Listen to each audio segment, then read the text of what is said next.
The whole village of Okumba was filled with music, dancing, and laughter on the day Awele married Madu, her childhood love. People said it was a love story written by the gods. Two young hearts that had grown up together, now united forever. Awele smiled the whole day, her heart full of hope. She had waited so long for this moment, dreaming of a happy home, a kind husband, and a peaceful life. But everything changed the very next morning. Madu, the boy who once held her hand in the rain, who promised to protect her forever, became someone she didn't recognize. He stopped smiling at her. He snapped at her over little things. He looked at her like a stranger, not a wife. Awele didn't understand what went wrong. Her heart began to sink. The man she loved so deeply had turned into someone cold, and it was just the beginning. Awele thought love meant sacrifice. So when she married Madu, she gave up everything, her school, her dreams, her future, just to be the kind of wife she thought he wanted. Every morning, she woke up early to sweep the compound, cook for his family, and serve them with a smile. Even when her back ached and her heart felt heavy, she told herself it was worth it, that one day Madu would see how much she loved him, that he would hold her hand again like before. But that day never came.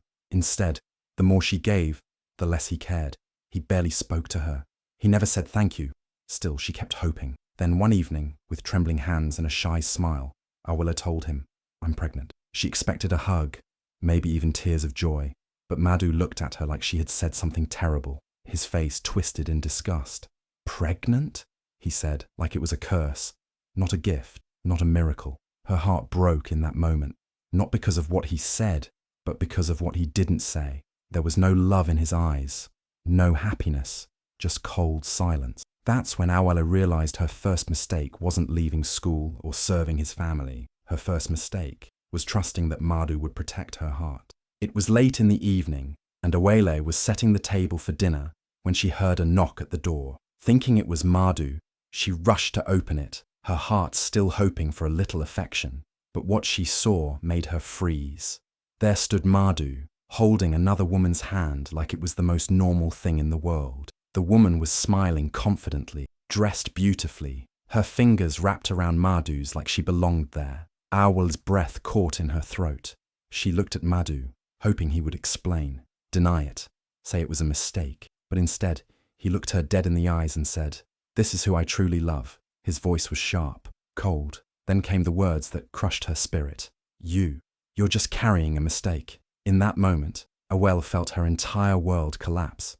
Her legs almost gave way. She held onto the doorframe to keep from falling. Her heart wasn't just broken, it was shattered into pieces. She wasn't just betrayed, she was erased. All the love, all the years, the sacrifices, the dreams, wiped away with one cruel sentence. She looked at Madu, but he wouldn't meet her eyes again. He had already moved on, while she stood there, pregnant and forgotten, with tears running silently down her face. The rain poured like the sky itself was crying for her. Awele stood in the mud, soaked to the skin, her hands shaking as Madu threw her bags onto the street one by one. Clothes, pots, even her wedding photo, everything scattered like trash. Her baby bump was showing now, small but clear, and every drop of rain that hit her felt like a slap. She begged him to stop, tears mixing with the rain. "Please, Madu, where will I go?" He didn't even flinch. His voice was loud and cruel. "Go die with your baby." Those words didn't just hurt, they crushed something inside her. She looked around, hoping someone would speak up. The neighbors were there, watching from behind doors and windows. Some whispered, some just stared, but no one moved. Not a single hand reached out, not a single voice stood up for her. Awele stood there, barefoot in the cold, her clothes sticking to her skin, stomach cramping with fear and pain. She wrapped her arms around herself, trying to protect the only thing she had left, the life growing inside her. Her whole body shook, not just from the cold, but from heartbreak. The man she had loved with all her soul had thrown her away like garbage, and the world just watched. She was pregnant, homeless, and alone, and for the first time in her life, she felt truly invisible. Awele didn't know where her feet were taking her. She just walked, soaked and shaking, her eyes swollen from crying. Every step felt heavier, her stomach tightening with fear. Night was falling, and the streets were empty. But then, A soft voice called out from a small wooden house. "My child, are you all right?" An old woman stood at the doorway holding a lantern. Her eyes were kind. Her name was Mama Ifunanya, a widow who had seen her own share of pain. Without asking too many questions, she took Awele inside, wrapped her in a dry cloth, and gave her hot food and a place to sleep, a tiny mattress in the corner of her one-room hut. Days turned into weeks. Awele stayed, quiet and broken, until one night her labour started. There was no hospital, no nurse, just Mama Ifunanya holding her hand and whispering, "You are stronger than you know." Awele screamed through the pain, her body trembling, her mind spinning with all the memories. The wedding, the betrayal, the rain, the words that nearly killed her. And then, a baby's cry filled the room. Awele held her child, tears running down her face. But these weren't just tears of pain anymore. They were tears of release, of love, of something new. Her dreams may have shattered, but in her arms was a reason to breathe again. Her baby's cry was like a voice from God saying, "You're still here, keep going." Every morning, Awele woke up to the sound of her baby's soft breathing and the smell of Mama Ifunanya's cooking. Life was still hard. The one-room hut was small, the money was little, and the pain in her heart hadn't fully gone. But something inside her had started to change. One day, as she sat outside feeding her baby, Mama Ifunanya looked at her and said gently, "You still have breath. That means you still have purpose." Those words sank deep. Awele decided to try. She borrowed an old sewing machine from a neighbour and began learning how to sew. At first, she stitched torn wrappers and patched up shirts for nearby villagers. The pay was small, but the smiles were big. Slowly, people started noticing her neat hands and careful work. More clothes came, more orders. Bit by bit, hope returned. She saved every coin she could. She worked while her baby slept beside her on a mat. There were nights she didn't sleep at all, just sewing under a lantern's glow. And then, 1 year later, she did something no one expected. She opened her own little shop. A tiny place, but full of love and second chances. She called it Second Chance Threads, because that's what it was. Not just for the clothes, but for her life. What began in rejection had now become revival. Awele wasn't just surviving anymore. She was rising, one stitch at a time. Years passed like pages in a book, and Awele filled each one with courage. Her little shop, Second Chance Threads, became more than just a place to fix torn clothes. It became a home for beauty, hope, and transformation. Her designs were simple at first, but full of soul. People came from nearby towns to get dresses made by the girl who sewed her way back to life. Then one day, a customer mentioned a fashion contest in Nkasa City, a big event where designers from all over the country competed. At first, Awele laughed. A village girl like her? But Mama Ifunanya placed a hand on her shoulder and said, "You survived the fire. Now show them how brightly you can shine." Awele worked day and night, pouring her story into every fabric she touched. Her designs weren't just clothes, they were chapters of her life. On the day of the contest, she arrived in Nkasa City with her baby by her side and hope in her heart. And when her dresses hit the runway, the crowd went silent, then exploded in applause. News outlets picked up her story. "From betrayal to boutique queen," one headline read. People were amazed by how a woman once thrown out in the rain now stood proud on red carpets. Awele's name spread like wildfire, not because she was lucky, but because she had risen from ashes. Stronger than ever, her pain had turned into power, and the world finally saw her light. The night of the big fashion awards ceremony was filled with flashing cameras, cheers, and bright lights. Awele walked on stage, her heart pounding, her child holding her hand tightly. She wore one of her own beautiful dresses, a symbol of everything she had fought for.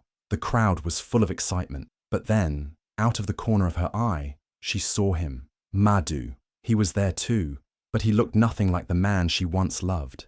His clothes were torn and dirty, his face was tired and worn. The woman he had left Awele for stood beside him, but her smile was gone, replaced by cold silence. Rumours had spread that she too had betrayed him, leaving him broken and alone. Madu's eyes searched the crowd nervously, but when they landed on Awele, he couldn't hold her gaze.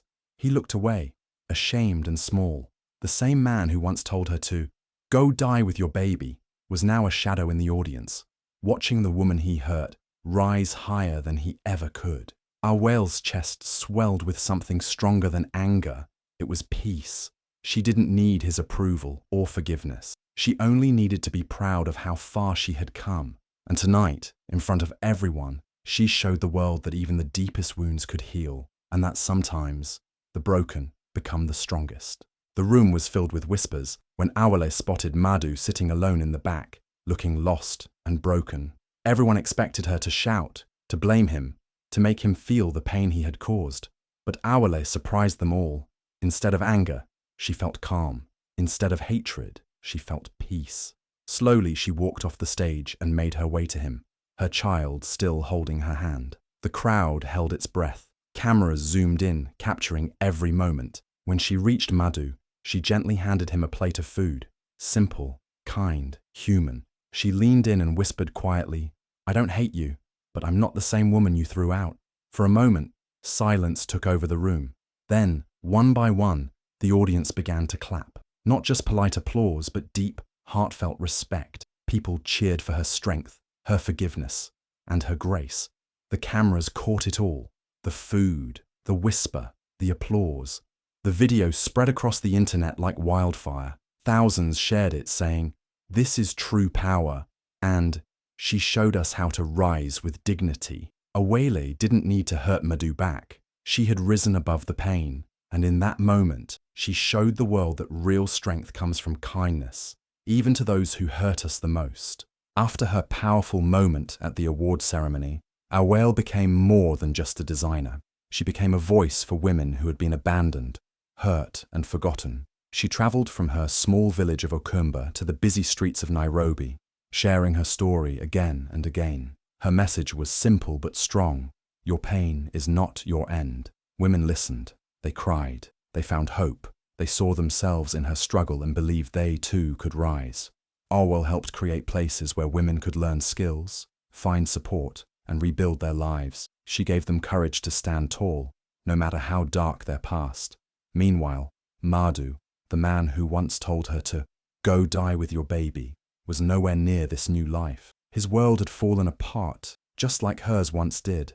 Now, he sits alone, watching Awele's story unfold on a broken screen, surrounded by silence.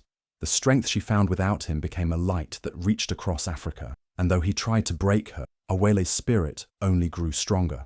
A true reminder that pain doesn't have to be the end. It can be the beginning of everything.